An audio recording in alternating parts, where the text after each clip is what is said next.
Today with Caleb, we are coming from a very different lens.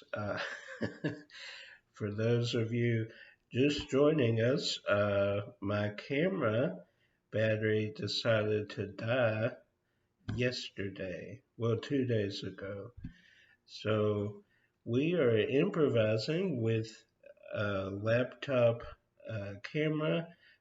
I know it's not the quality we're used to here at Day with Caleb, especially kicking off year 3 of this new year, but we're working with what we have, and what we have is doable and it will work.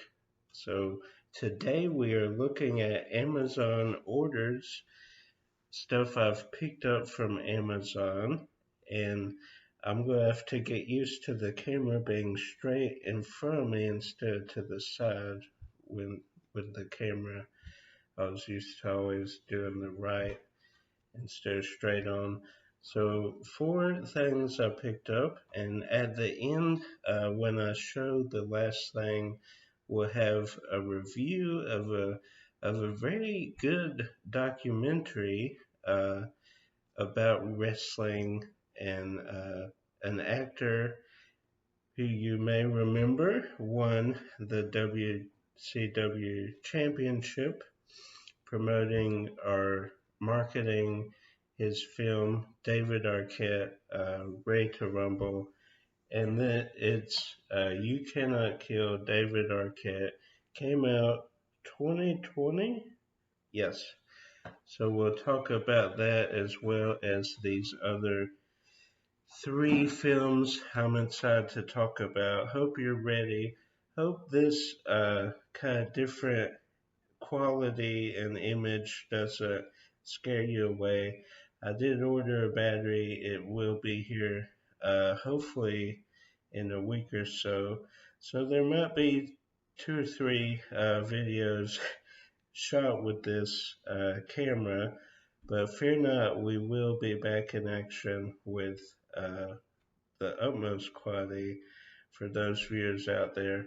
But we're working with what we have today, so, and I cannot wait to talk about these. So we'll begin with trying to complete a set, an AFI. Sorry for the glare too, man. Okay, we're gonna have to adjust that. But AFI, the directors, this being Roger Corman, and this is one. I think I'm missing 4 from this series. I think I'm missing Wolfgang Peterson and a couple others, but Roger Corman was one I did not have. If you want to go check out that video where I show off my director's set, go check that out. Comment down below if you have watched that video and remember the ones or research and see the ones that I'm missing. That would be very helpful. But Roger Corman is a guy, a director, kind of a go-getter, ingenuity, creativity. He never had big budgets for his films, but he found a way to kind of promote it and be efficient with the money they had and turn profits. Famously known for the first Fantastic Four film, yes, before Chris Evans, Michael Chiklis, Jessica Alba, there was a Roger Corman's Fantastic Four that they shot. Fox shot it so they would not lose the rights because for most contracts with superheroes, if a certain window, let's say 5 years, goes by without you shooting a film, then the rights revert back to the company, which being Marvel. So they did not want that. So Roger Corman shot a low budget and very, very underrated movie, I might add. Fantastic Four. Great great kind of under the radar film. Not many people know about. Not many people have seen it because it's very hard to get a copy. I think you can watch. Maybe you can watch on YouTube now. I would have to look and see. But Roger Corman, known for kind of the low budget horror movies and that kind of thing. So he became famous for many things, but mostly for kind of building up his brand and kind of making a profit with next to nothing to start with, and kind of a real go-getter. So hopefully we'll find the others. They're kind of hard to track down, but we'll get it going. But if you have not seen the AFI, the director's series, you need to get a hold of ones you can. What's your favorite director out there? Mine, of course, maybe not so much lately, but my childhood is enveloped with Steven Spielberg, so I would choose him in this particular set. Uh, so hopefully you enjoy that. Then the comic aspect, Robert Kirkman's Secret History of Comics. Robert Kirkman, of course, he created and kind of launched The Walking Dead, and then he helped with the show. He left, I think, after season two, maybe the beginning of season three. But I'm hoping this is a good documentary about comics. Hopefully, it looks good. Actually, the next film will show on Amazon. I was about to add it to the cart, and then I saw this, uh, and I had never heard of this. And I have a lot of comic book documentaries and different things, so it was odd that I'd never heard of this. 2017, re-release in 2020. So and it is AMC, so that makes sense with him working with The Walking Dead. So maybe that's why I'm not familiar with that. But this is the one I was looking about. If you have been on Down to Movies channel, he watched this pretty recently, so I wanted to check it out. I'm not a diehard Kevin Smith fan, but I do like the early ones, Clerks,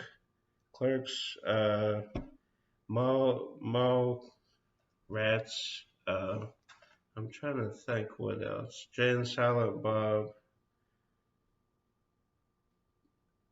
Oh, one that maybe not a lot of people put into their category. uh, the Ben Affleck movie had a Will Smith cameo. What's that movie called? Comment down below.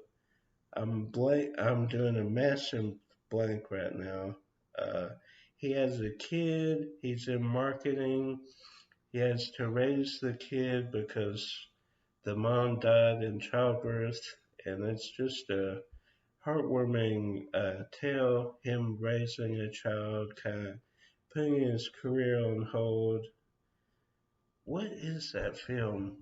That's going to drive me nuts. But this is a documentary about Clerks and Kevin Smith. So I'm excited to check that out. It's right there. I can see the poster. Oh, why am I blanking on that? That's going to drive me nuts. And then, of course, You Cannot Kill David Arquette.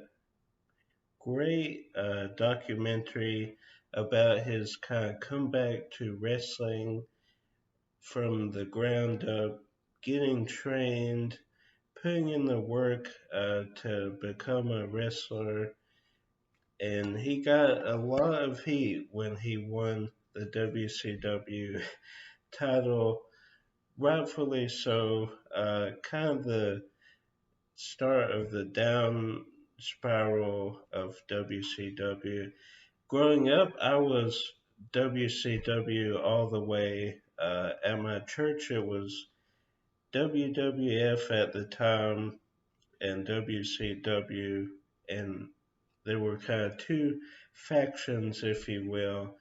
I was NWO all the way, Sting, Goldberg, DDP, he was one of my favorites as well.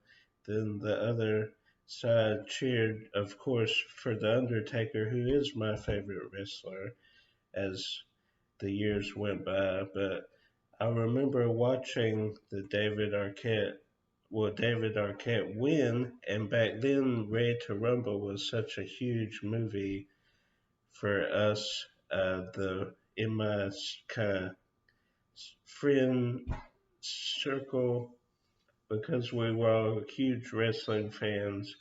So the movie I love because it has all my favorite wrestlers, and David Arquette, one of my favorite actors. He kind of maybe was typecast a little with the Scream films. I just recently saw the new Scream 5, for those keeping track. He had a great role in that. I wish he would do more stuff. Eight-Legged Freaks, a bunch of his films I really love. Sea Spot Run.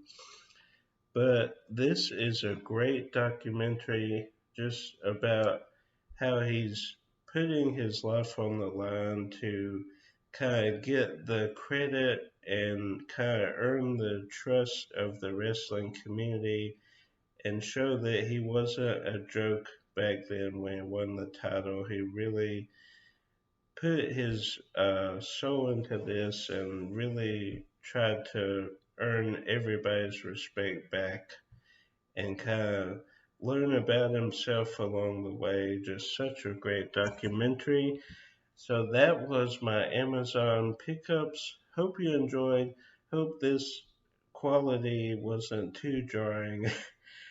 Hopefully not. We'll see in the edit bay. But until next time, guys, keep collecting.